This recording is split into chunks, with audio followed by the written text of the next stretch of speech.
The call came in at 4:47 that afternoon. A swamped kayak off Fox Point, two teenagers, current running hard toward the spillway. By the time I'd pulled both of them out, checked their vitals, and signed off with the incoming shift, I had 40 minutes to get across 2 counties to the one night I'd promised my brother I wouldn't skip. I did not make it in a dress. I made it in the gray thermal undershirt I wear beneath my dry suit, my hair still salt-stiff and pulled back hard enough to ache, my boat shoes leaving faint damp prints on the flagstone path that wound down to the Pruitt Lake House. The estate was lit up like something off a postcard, string lights strung tree to tree along the shoreline. A jazz trio working through something soft near the boathouse, 40 or 50 donors in blazers and sundresses drifting between a raw bar and a dock lined with lanterns. Somewhere out past the swim platform, the lake had gone the flat pewter color it turns right before dark. I found Grant near the tent, shaking hands he didn't seem to want to shake, a laminated campaign badge pinned crooked to his jacket. He saw me before I reached him and something in his face flickered, relief, maybe, that I'd come, and then something closer to dread. Clocking what I was wearing, "You could have stopped home," he said quietly. There wasn't a home to stop at. There was a kid who swallowed half the sound. I kept my voice level. "I came straight from the boat, Grant." "This is what straight from the boat looks like," he didn't argue. He also didn't say it was fine. My mother found me next, appearing at my elbow with the particular stillness she gets when she's deciding how much of a scene she's willing to have. Rosalind didn't ask if I was all right. She reached out and smoothed a piece of my dried, salt-crusted hair like she could fix it by touching it, and said, "Lo, just stay near the back, sweetheart. Just for tonight." Before drifting off toward a cluster of women in linen, I did stay near the back. I found a spot by the boathouse pilings where I could watch the water and not have to make conversation. And I told myself 40 minutes, that's all this costs you, and I might have made it, too, if Dale hadn't decided the party needed a moment. He took the microphone at the top of the dock stairs, backlit by the lanterns, a big soft-shouldered man in a linen blazer that fit him like it had been poured on. Dale Pruitt didn't so much give speeches as perform ownership of a room, and tonight the room was his son's future and his own money holding it together, and he wanted everyone to feel both. "Before I hand this over to my future mayor," he said, grinning out at the crowd, "I want to introduce the rest of the family." His eyes found me at the edge of the lantern light, and his grin sharpened. "This is my stepdaughter, Mara. She's Coast Guard." A ripple of polite applause started before he cut it off with a raised hand. "Now, I love her. But somebody want to tell me why the hero of the hour couldn't find 5 minutes to put on a real outfit for her brother's campaign?" Laughter, easy and unbothered, rolled across the lawn. A few donors turned to look at me, at the dry suit shirt, at my bare feet in boat shoes. I felt the heat climb my neck and made myself breathe it down. Grant's jaw tightened, but he didn't move, didn't speak, just stood there under his own banner while his stepfather turned me into the evening's entertainment. Rosalind's hand found the stem of her wine glass and held it very still. "She saved 2 lives this afternoon," Dale said, spreading his arms like he was being generous, and couldn't find a dress. "That's dedication, folks." More laughter. He raised his glass toward me like a toast, like this was affection, and I stood there and let it land because arguing with him in front of 50 strangers would only prove whatever point he was making. That was when the first scream came off the water. Out past the swim platform, the lake had swallowed a shape hole. I was moving before I'd finished processing it, table already forgotten, wine glasses and laughter behind me like a radio switched to another station. 50 feet off the dock, a sailboat had gone over hard. Its hull rolling white side up in the last gray light, 2 heads breaking the surface and then not breaking it, the current from the inlet already dragging the wreck sideways toward the drop-off where the lake floor fell away to nothing. I kicked off my shoes at a dead run and hit the end of the dock at full speed. I didn't stop to think about the dress. There wasn't a version of me that hesitates at a shoreline with somebody drowning in front of it, not after 9 years of pulling people out of water colder and meaner than this. I went off the end of the dock in a flat dive, and the lake closed over me like a door shutting out every sound that mattered. Underwater, the party noise died completely. No jazz trio, no laughter, no Dale's voice still ringing in my ears, just the muffled percussion of my own strokes and the green-black nothing where the last light didn't reach. I surfaced once to sight the boat, took a breath, and went back down, swimming hard for the nearer shape still thrashing near the hull. He was a big man, mid-50s, panicking the way people panic when they've never had to trust water before, arms flailing, pulling himself down instead of up. I came at him from behind, the way I'd been trained to a decade ago, looped my arm across his chest, and kicked us both toward the surface. He fought me for 2 full seconds before his body remembered how to breathe. "I've got you. Stop fighting me and kick," I said, right against his ear, and something in my voice must have carried enough certainty that he actually listened. I towed him 20 yards to the shallows near the swim ladder, where 2 donors in soaked tuxedo pants finally waded in to drag him the rest of the way onto the grass. Behind me on the dock, the party had gone from laughter to a ragged, horrified quiet, faces lit orange by the string lights, nobody moving. That was when I saw the second person wasn't moving at all. She was floating face down near the capsized hull. A slick of pale hair fanned out around her head, and every second I spent looking was a second I didn't have. I went back in. The current had her further out than I liked. My lungs were already working overtime, dress dragging at my legs like something trying to hold me down, and for 3 strokes I genuinely didn't know if I'd close the distance before the cold and the current did. I didn't let myself think about that. I put my head down and swam. I got a hand on her wrist, rolled her, hooked my arm under hers, and hauled her chin above the surface. She wasn't breathing. I started rescue breaths right there in the water, one every few strokes, towing her the whole way in, and it was the longest 90 seconds of my week, longer than anything that had happened in that helicopter that morning. On the dock, I heard my brother's voice finally break through the crowd, "Move, get back," and looked up long enough to see Grant shoving past donors toward the shoreline, jacket already off, wading in to help me get her out of the water.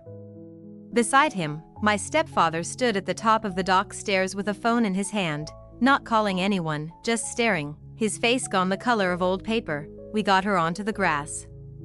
I tilted her head, cleared her airway, and went back to rescue breathing between compressions, counting under my breath the way I'd counted 1,000 times before, in places far uglier than a rich man's backyard.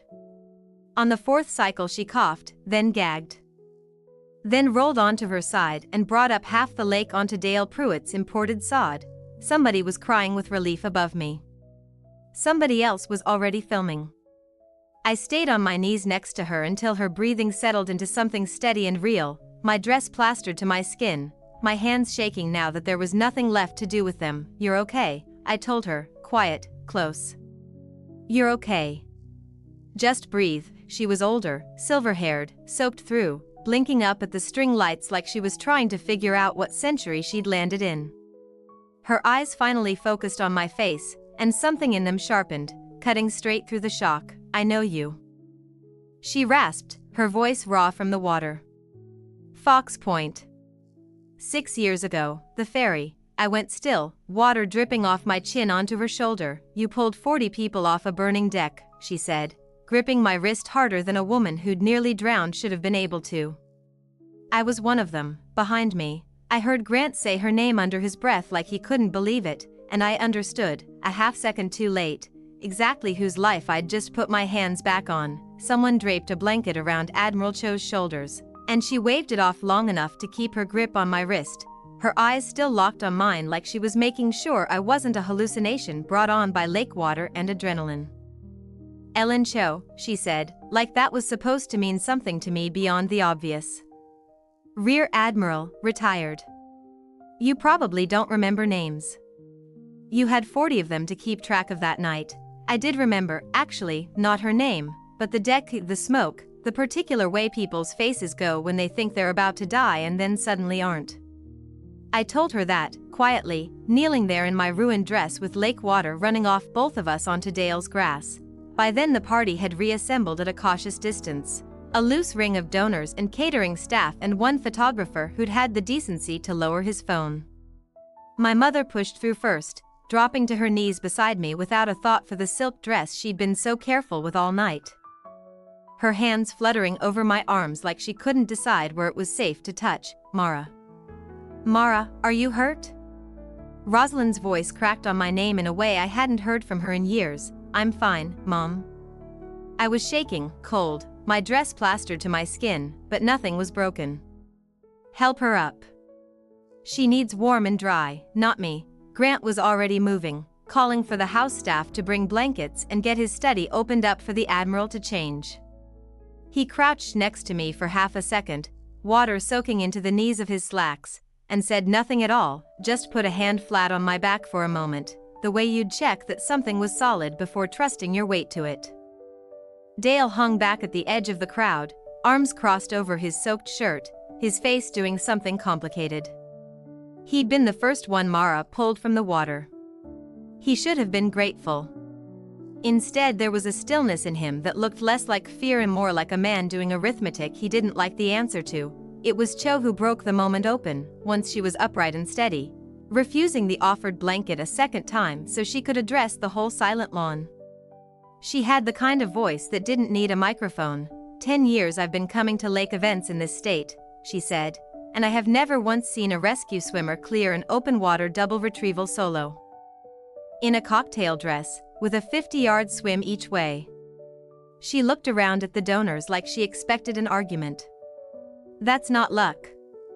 That's training most of you have never had to think about in your lives. A ripple went through the crowd, not laughter this time, something closer to shame. A few donors who'd been standing near the dock 20 minutes earlier, watching me get mocked over the PA, wouldn't quite meet my eyes now. Dale found his footing fast, the way men like him always do. He stepped forward with a towel someone had handed him, draping it over his own shoulders with a showman's little flourish, already turning the moment back toward himself. Lucky for all of us she showed up when she did, he said, loud enough to carry, forcing a laugh into his voice. I always said there was more to our Mara than meets the eye. It landed wrong, and everyone standing close enough could feel it land wrong. The same man who'd used me as a punchline 20 minutes ago now trying to claim me as a family asset. Rosalind's mouth pressed into a thin line. She didn't correct him, but for the first time all night, she didn't smile along with him either. She just looked at the grass. Grant, to his credit, didn't let it stand entirely. She's Coast Guard, Dale. This is literally her job. His voice was even, but there was an edge under it I hadn't heard him use with his stepfather before, small. But real. Dale's smile didn't slip, exactly. It just went very still, like a man holding a pose a beat too long. His eyes flicked once toward the water, toward the ruined lakefront setup, toward the guests already pulling out phones to check the time, to check if this was still a night worth staying for. Whatever he was calculating, it wasn't about me at all. I didn't want any of it, the attention, the sudden fragile respect, the donors drifting back over one at a time to murmur thank yous and stand a little too close, like proximity to a rescue might rub off on them. I answered what I had to, kept it short, and started looking for the fastest polite way out. Rosalind caught my arm as I turned to go. And for once she didn't ask me to stay for appearances. She just held on for a second, like she was trying to memorize something. I was 3 steps toward my truck, blanket around my shoulders, dress still dripping, when my phone rang. I almost let it go. It was my station commander's number, and nobody calls after 9 on a Saturday with good news. I answered anyway, water still running off my hair onto the screen. Voss, Chief Alvarez said, no preamble, you need to come in tomorrow. Budget office flagged something in the facilities file, a name I want you to look at before I say anything else, because I think you're going to recognize it. The station house was quiet by the time I got there. The kind of quiet it only gets after the last boat's back on its trailer and the phones have stopped ringing for the night. Chief Alvarez was already at the conference table when I walked in, a thin file open in front of her, reading glasses pushed up into gray hair. Sit, she said, and slid the folder across without preamble. It was a facilities memo, dry as they come. A notice from the county that our lease on the boathouse and pier was under review as part of a waterfront revitalization assessment. Underneath it, stapled, was a zoning application. a private group calling itself Cascade Shoreline Partners had submitted a bid to redevelop 11 acres of public lakefront, including the parcel our station sat on, into what the application called mixed-use recreational housing. They're allowed to bid on public land? I asked. They're allowed to bid on anything the county's willing to list, Alvarez said. Question is why this parcel's on the list at all. We've had that lease for 30 years. She tapped the corner of the page. Bid's not the part that worries me. It's who's behind the LLC. Nobody at the county seems real eager to say. I took the file home. I should have gone to bed. Instead, I sat at my kitchen table with a legal pad and a laptop until 1 in the morning. And when that didn't get me anywhere, I called Jay. Petty Officer Jay Kim showed up at my door 20 minutes later in sweatpants and a Coast Guard hoodie. 2 coffees in hand, no questions asked beyond how bad is it. Jay had been on my crew for 4 years, sharp enough to have made warrant officer twice over if the paperwork side of the job interested them even slightly, which it didn't. What they were good at was patience, the kind you need to read in corporation records at 1 in the morning without losing your mind. We spread the file across my kitchen table like it was a chart we were plotting a course on.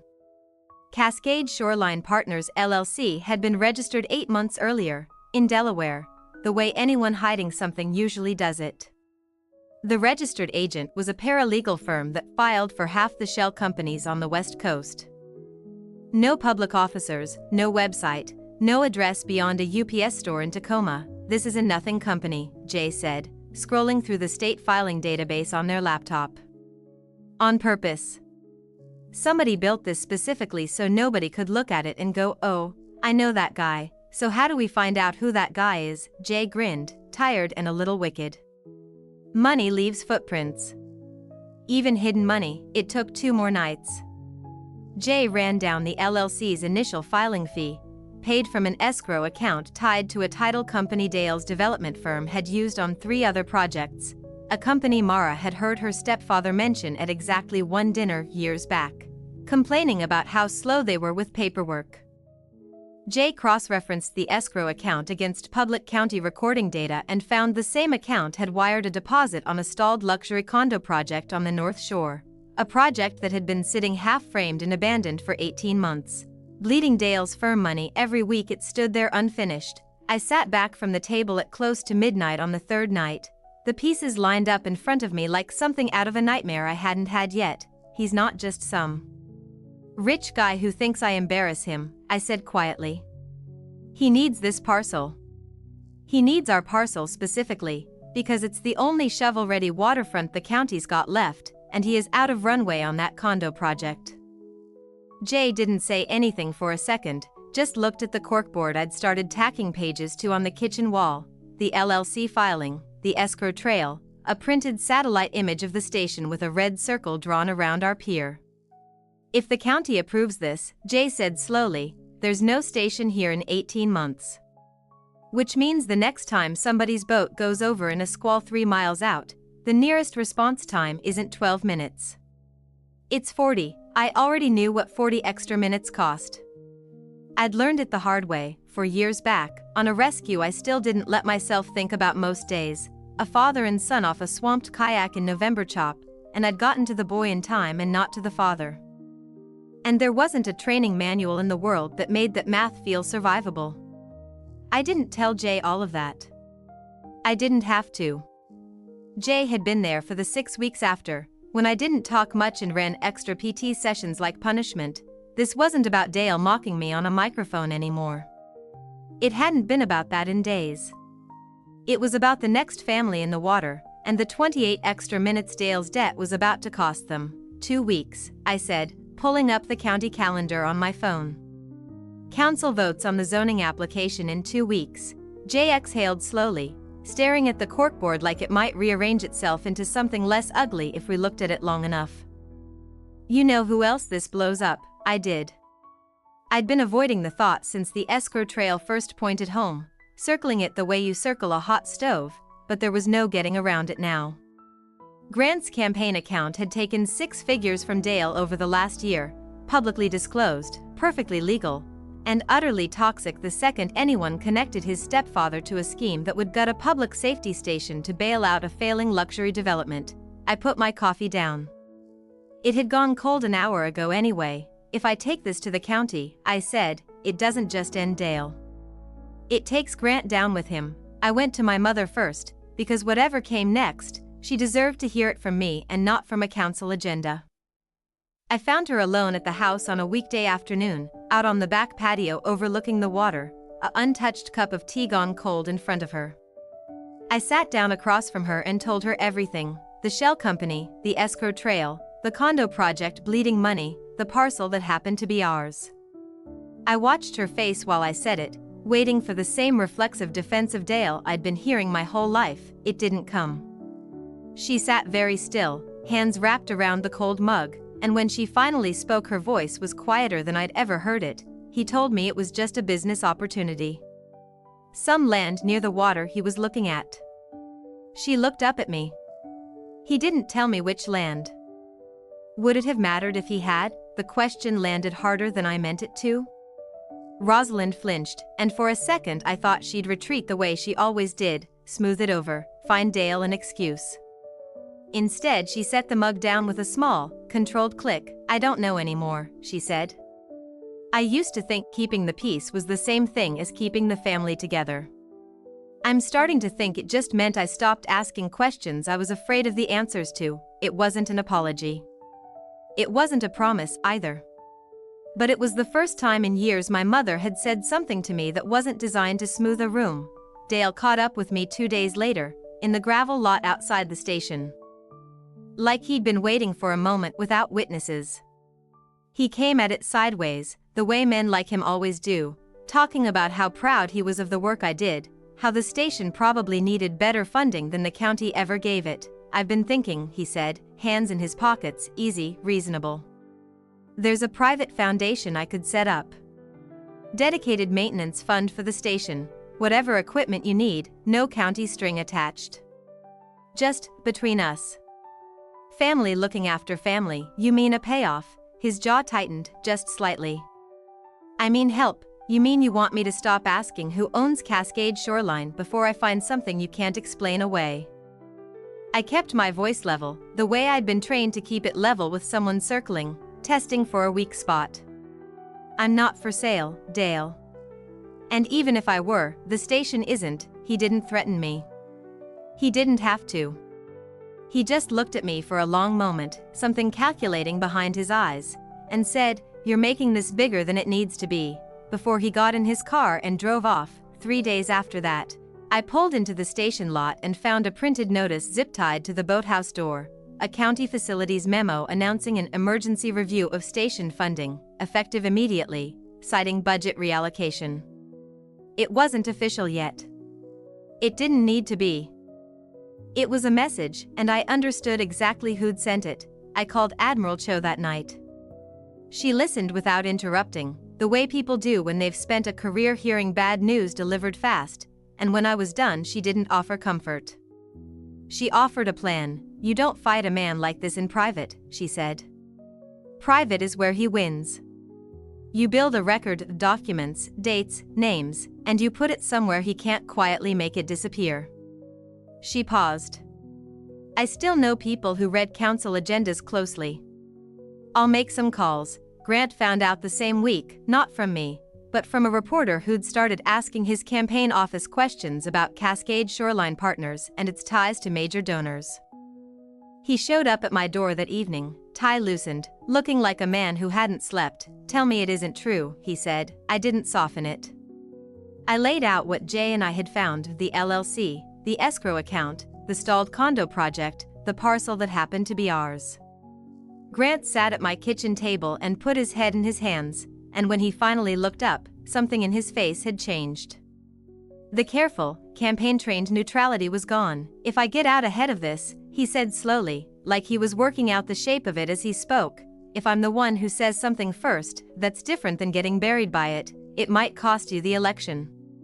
Staying quiet costs something too." He rubbed a hand over his face. "I just don't know yet if I've got the nerve to find out which." I didn't push him. He needed to get there on his own, and some part of me understood that better than I wanted to admit. I remembered exactly how long it had taken me to stop protecting people who'd never once protected me back. The following Monday, Chief Alvarez called me into her office, a printout from the county clerk's site already sitting on her desk. The zoning hearing on the Cascade Shoreline bid had been moved up. Not 2 weeks out anymore, 4 days. 4 days gave us just enough time to build something a council couldn't wave away.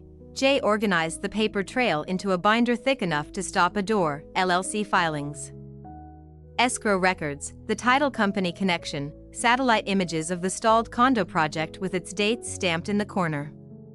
Admiral Cho made 3 phone calls I never heard the content of and came back with 2 more people willing to speak. A county planner who'd flagged the parcel switch internally months ago and been told to let it go, and a marina operator who'd watched Cascade Shoreline's paralegal firm file 3 other shell companies in the same 8-month window. The council chamber on hearing night was the kind of room built for 40 people and asked to hold 90. Folding chairs lined the back wall. Half the town seemed to have heard something was coming, even if they didn't know what. Station families, off-duty crew in civilian clothes, a couple of reporters with notepads instead of cameras, trying not to look like they were expecting fireworks. I sat in the front row with Jay on one side and a folder of my own notes on the other, watching the room fill. Grant came in with his campaign manager a few minutes before the gavel, scanning the crowd until he found me. He didn't sit with his donors. He sat 2 rows behind me, alone, jaw tight. Rosalind arrived last, slipping in just as the council chair called the meeting to order. She took a seat near the aisle, in plain view of anyone who cared to notice which side of the room she'd chosen. It was the first time in my life I'd seen her sit anywhere that wasn't safely behind Dale.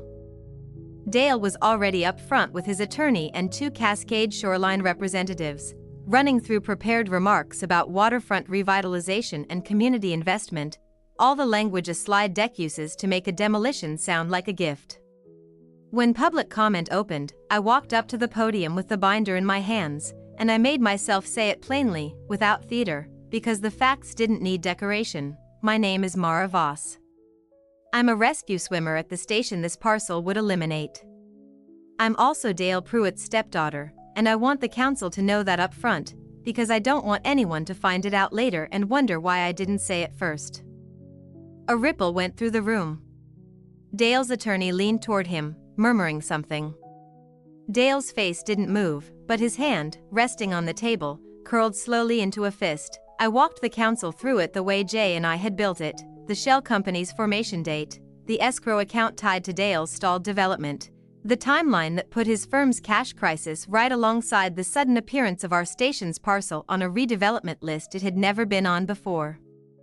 Jay ran the projector, cycling through scanned filings while I talked, page after page of Dale's own paperwork doing the accusing so I didn't have to raise my voice to do it. The county planner spoke next, confirming what he'd flagged and been told to drop.